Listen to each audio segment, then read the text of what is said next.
All right, so as you can see, new box is bolted on here. Starting to run the wires. And this is the reason why we are redoing it. This wire, I'll get the old box completely frayed. But what this does is runs up in here. It's actually a little clamp. 2 screws hold it in, take the clamp out, and you can fish these 2 wires back out. So this is just a ground, because this one actually connects right here. And this little wire is going to be your points wire. So installing the CDI, I think it says you got to remove your points. I'm just going to be lazy and cut this out because there's no way I'm going to fish a new wire through this rubber loom here.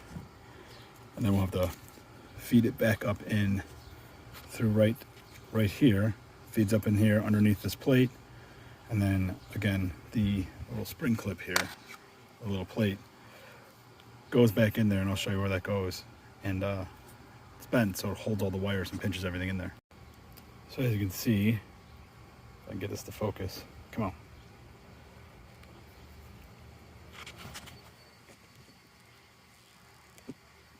Let's throw on the white background here.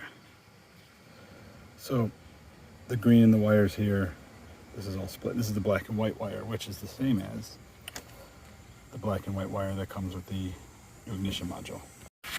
All right, so I basically split this with the kind of protective wire loom, if you will. I split it. I'm actually going to go back and put the one wire in.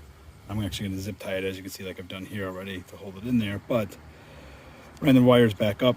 So the points wire comes over here. All right. So you've got the kind of the different points connected here.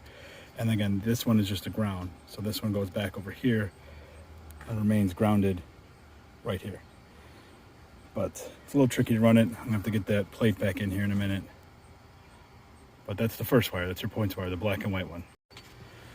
All right, so points wire is attached. Reattach the ground wire since they were in the same loom. Like I said, I split the loom with a razor blade to cut it. I'm gonna leave this part out since this is actually a plug. Gives you access back up to the points wire. I don't want to bury that loom. And just like I said, zip tied it to keep it covered.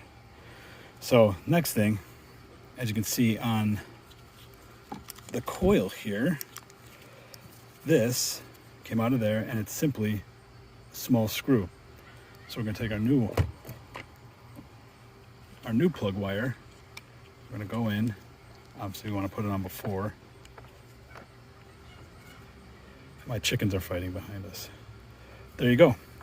And I forgot to grab the boot, so I'm actually gonna grab the boot off here and throw that on there, pull that out and throw that on there. All right, so the little black wire here is supposed to go up to the points plate arm. However, none of the screws are small enough and it doesn't really reach because it's too far away. This is just basically a ground, so we're gonna ground it out over here. I had to cut it open and bend it just a little bit to get a little bit wider.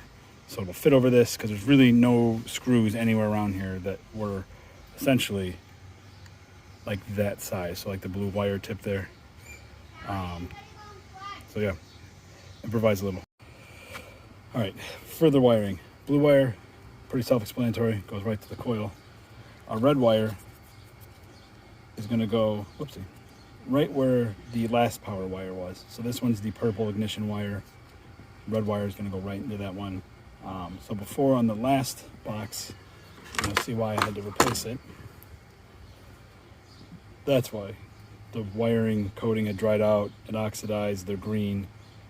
Probably a fire hazard at this point. So, but on this one, the blue wire met up with the other ignition coil wire and the bar here.